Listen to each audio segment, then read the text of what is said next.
Hi guys and welcome back to the channel. Okay guys, I'm going to be seeing a video today. This is titled Korean Beauty Standard are a Complete Disaster.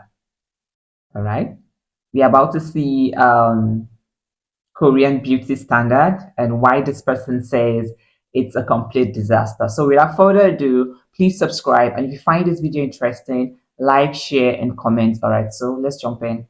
This video is gonna be pretty controversial for sure. I know people are gonna be mad at me afterwards, but I have to say it. So I want to talk about beauty standards here in Korea and why I think they are so ugly and ridiculous. I want to talk about it from the fashion side. Also want to talk about from the aesthetic side, masculine, feminine energy, the men and the women, all of that. Okay. First off, that why does everybody in Korea dress the exact same way? There's no originality. All the guys have the same haircuts. All the girls are all wearing the same things. The only real thing that they use to, I guess, distinguish themselves are these brand names, but everybody kind of has the same brand names too. People here seem to be more obsessed with hype culture. Like things that are super popular, everybody flocks to that. A lot of the clothes look the same, but the stores that have the most people don't really do anything different. They just have like a bigger brand name, or they're what's on trend in the moment. And that doesn't really just apply to the fashion. It also applies to coffee or any popular foods. There's a lot of really good food in Korea. You can pretty much eat anywhere, you're gonna get a pretty good meal. But there's always like one or two shops that just have like a ridiculously long line, and everybody's trying to take pictures of their coffee, take pictures of the food. And I'm looking at the food and I'm like, yeah, it looks good. But there's Okay, so he's trying to see Korean people actually work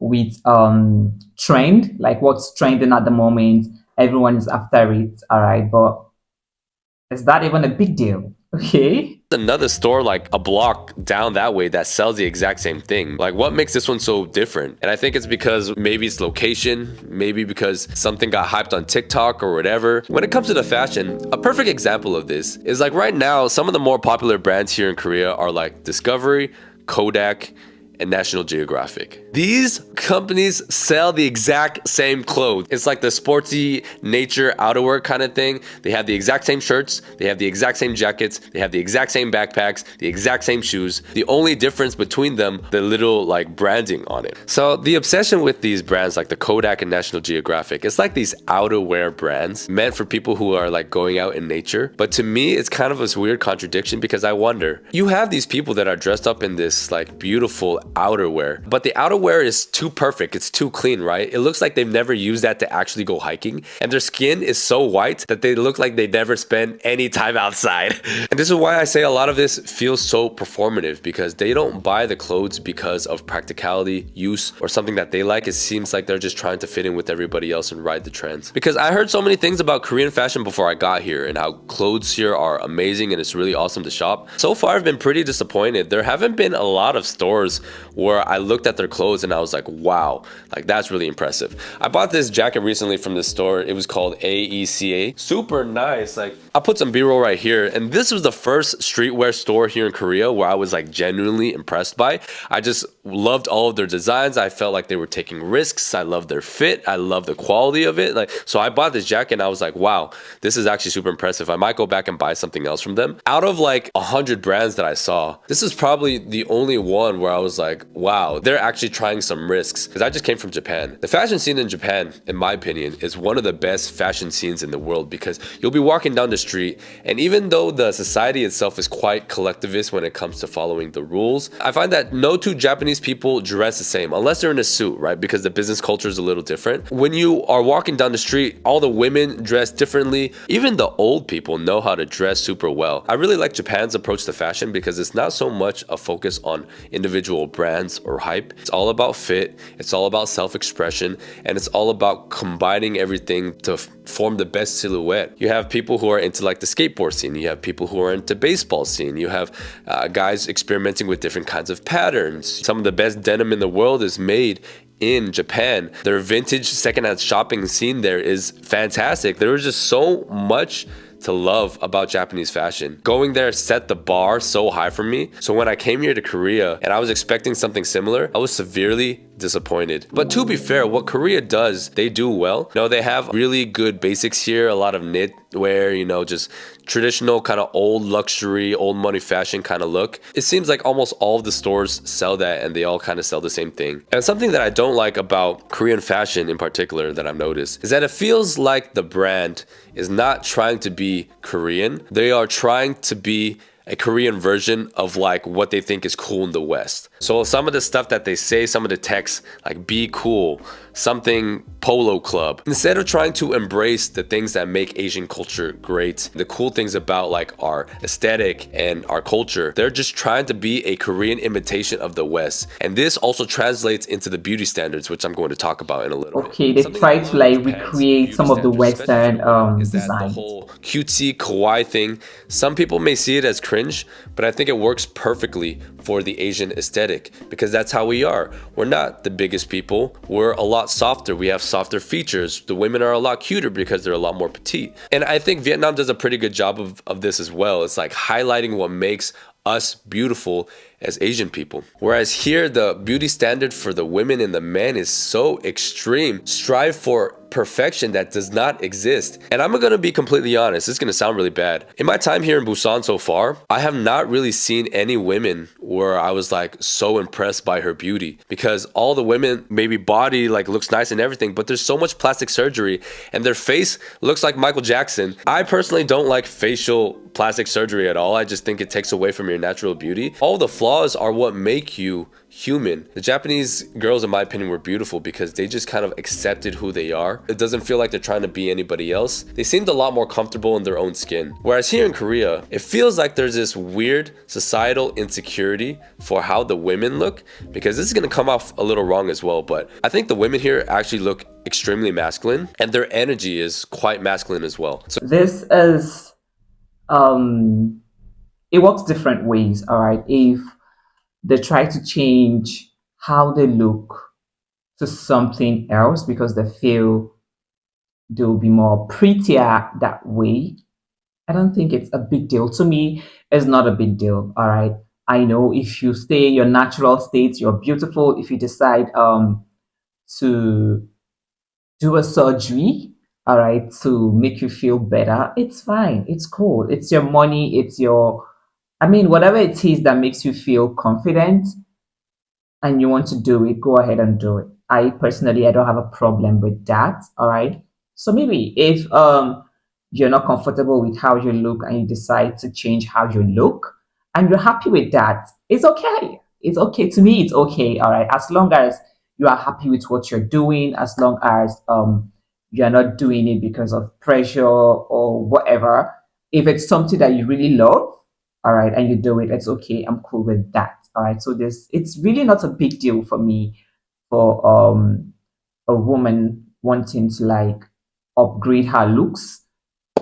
Whatever it is that you want to do, as long as you're happy with it, I am fine with it. All right. So here's my theory, that's right? my The own women are super opinion. masculine. If you disagree, why is the beauty standard for men so feminine? This exists in countries where women are more masculine than the men, in my opinion. I feel like this dynamic is very big in Spain. In Spain, the men are more attractive than the women. I've seen this dynamic in Colombia, and I've seen this dynamic in the US in some ways. The US is a little more diverse because you have different forms of like masculine archetypes. You have like the soft boy Timothy Chalamet, which is very popular. But then you also have like hyper masculine rappers. And then you have something in the middle, like the country singers that are tall and fit, but they also kind of still have a pretty boy aesthetic. But here in Korea, image for the men is to be this super feminine looking man, super soft skin, super soft boy look. Whereas the look for the women is to be this super strong boss babe kind of woman. It doesn't really work for me because when I see someone's aesthetic, right, what tells me if they're masculine or feminine is not just the way that they dress, but it's the overall presentation and the energy. Going back to Japan again, the women there I find are very beautiful because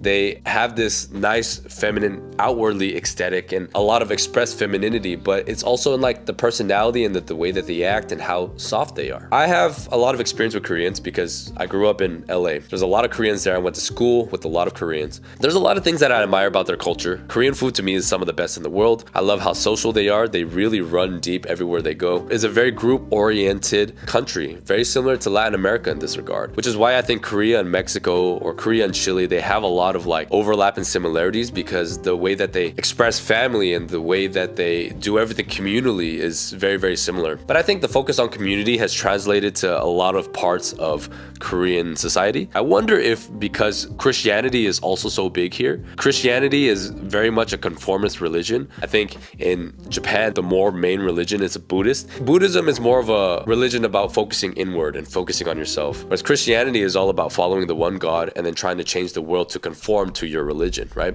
I was walking around and I saw these signs for like a fitness gym, and then the pictures that they had of the Korean men on there were just ridiculous. Okay, I've been here and I've seen thousands of Koreans walking everywhere. We don't normally look like that. So that's such an unattainable standard of beauty that doesn't really fit with who we are as Asian people. Now, granted, here in Korea, they are taller than the other Asian countries that I've been to. I've noticed that. It's the same in China. Like as you go to the northern part of China, the people tend to be a little taller, probably like closer to Mongolia. I'm just very disappointed by Korean beauty standards because I'm like, I don't understand why people find this beautiful. I don't know why deforming your face to have the perfect cheekbones, to fix your nose, to fix your lips, all that stuff makes you more attractive. I think it comes off as extremely insecure because you're trying to be something that you're not. You're trying to conform to this European Western style of beauty that we will never be. I talk about on my channel that there's a lot of white worship going on in East Asia, right? It's big in China and it's big in Korea. In Japan, I actually don't think they care that much about it, but Korea is probably like one of the biggest places for that. I would say that it's even more prevalent in a place like Korea where they do celebrate people who are of a lighter skin tone or of a Caucasian race. Random people will sometimes come up on the street and, you know, they'll like, oh, so pretty, so pretty. And I know that it has less to do about me and how I look and more to do with the fact that I'm just white. The obsession with perfection and having the perfect skin and everything having to be perfect is such a toxic mentality. The perfection with the best grades, you have to be the best performer. There's just so much pressure that's put on Asian kids from such a young age to perform that it really F's up our mental health. So here's an interesting. If he's talking about this from a pressure angle, then it's not really cool because if you're doing all of these things without pressure, like it's what you personally want, then it's cool. But if you're doing it out of pressure, then it's really crazy and it's not right. Like you should be comfortable in your own skin, you should be comfortable in your own nose, your own eyes, your own ears. I don't know if these are the right words to say. Be comfortable with who you are, how you look, regardless of what another person thinks of you. All right. But if you feel you have the money and you are doing it because you like it, if you're doing it because you love it, then it's a different thing entirely. But if you're doing it out of pressure, then no, it's really not cool that way. Observation I've made. I've seen how Korean dads interact with their kids and they're so nice. And when the Korean girls are like kids, they still maintain a lot of that feminine energy, that cutesy energy. And it's almost like femininity are beaten out of the women and they're taught to be more masculine. Like for the men, they're taught to be gentle, soft boys, and they almost get the masculinity beaten out of them. Something that I also notice is that a lot of the tourists that come here to Korea, you have a lot of couples that come here. You have some groups of like mixed men and women. And I've seen a couple of guys here and there, but most of the travelers coming here are actually women, groups of women, women from the West. It's almost kind of like the reverse passport bros, like passport girls. You know, I don't know if a lot of them are coming here to find like their oppa or whatever, but the percentage of women travelers versus men travelers is very similar to the, like if you went to Colombia, male foreigners because they're going for one reason only, right? So I wonder how much fetishization of the Korean man because of K-dramas and K-pop have contributed to why all these white Western women want to come to this country. It's crazy. Like out of all the countries that I've been to, I've never seen so many solo female travelers or female groups until I came to Korea. Really like Busan. Actually is one of my favorite cities in the world. I compare it, it's like Da Nang. It's like a much more upscale version of Da Nang. It's a little bit cleaner than Da Nang. The infrastructure is a little better and there's great Korean food everywhere. It's beautiful geographic. This city's amazing. Now I understand why a lot of Koreans like to go to Vietnam because Da Nang and Nha Trang have a very similar vibe and aesthetic to here in Busan. And when you go to Vietnam, they have so many stores that sell like luxury goods or kind of imitation luxury goods, and they are always overrun by Korean people. This exists in Chinese culture too, right? Like standing out is bad. You have to try to do what everybody else is doing. That's always more important. This video is probably going to be quite controversial, but I just have to say the truth. I highly recommend you guys watch this video next. So let me know what you guys think down below. Do you agree? Do you disagree? And I will see you on the next one. Okay, this is really a lot. He said a lot in this video, and I'm also wondering why it's like that in Korea. All right, so if you're in Korea, please let us know in the comment section if all he said is true. Please share your thoughts and your opinion in the comment section. I would love to read from you and learn. All right, thank you for watching, and see you guys on my next one. Bye.